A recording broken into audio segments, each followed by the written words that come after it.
আব্বা এই সংসারটা আমি আর করবো না। কেন, কি হয়েছে সেটা বল। আমি আপনাকে বলছি। তুমি একটা কথা বলবা না, যা বলার আমি বলবো। আব্বা সুমনের সাথে সুমনের খালাতো বোন সামান্তা একটা প্রেমের সম্পর্ক আছে। ও আমাকে মানসিক ভাবে আমার গায়ে হাত তুলে। আমি এতদিন তোমাকে কিছু বলি নাই, কিন্তু এখন বলতে বাধ্য হইতেছি। একদম মিথ্যা কথা বলবো না।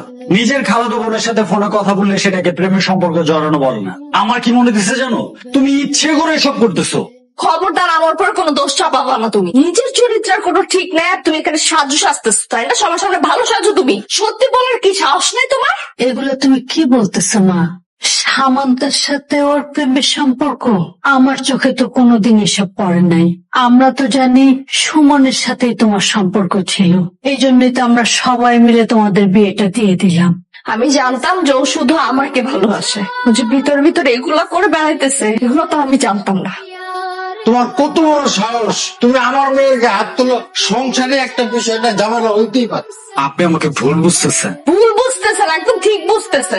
তুমি আমার সাথে প্রেম করছো, তোমার খালাতো বোনের সাথে প্রেম করছো, তুমি দুইটা মেয়ের সাথে প্রতারণা করছো। আমার লজ্জা লাগতেছে যে তোমার মতো একটা ছেলেকে আমি ভালোবেসে বিয়ে করে এখন সংসার করতেছি। আত্মীয়র মধ্যে সম্পর্ক, সেটা কিন্তু আমি চাই না, কিন্তু যখন শুনলাম যে তোমরা দুইজন দুইজনকে পছন্দ করছো, তখন বিয়েতে রাজি হলাম। ফুপা, আপনি মুরব্বী মানুষ, কিন্তু আপনিও সবটা না জেনে শুনে আমাকে মিথ্যা উপবাদ দিতে পারেন না। একটা কথা বলবো না। আপনি বোঝার চেষ্টা করেন, আগে আমরা সত্যটা জানি। দয়া করে আপনার কোনো কথা বলবেন না।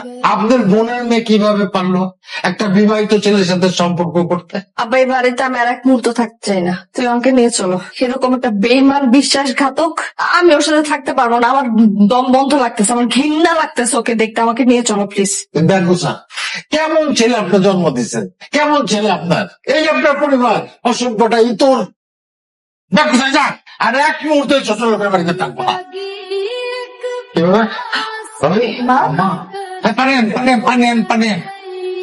মা, হ্যাঁ, একটু তাড়াতাড়ি আসুন। আম্মা,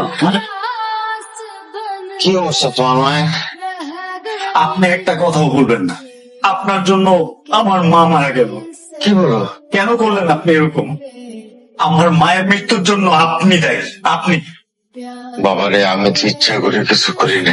কেমনে কি হয়ে গেল আমি তো কিছুই বুঝতে পারতেছি না। কি আচরণটা করলেন? আপনার পায়ে ধরা বাকি রাখছি আমি। এখন আল্লাহ সেখান থেকে আপনি যান, কারণ একবার আমার মামারা আসলে এখন থানা হাজত হবে। তারা সবাই জানে আমার মায়ের মৃত্যুর জন্য আপনি দায়ী।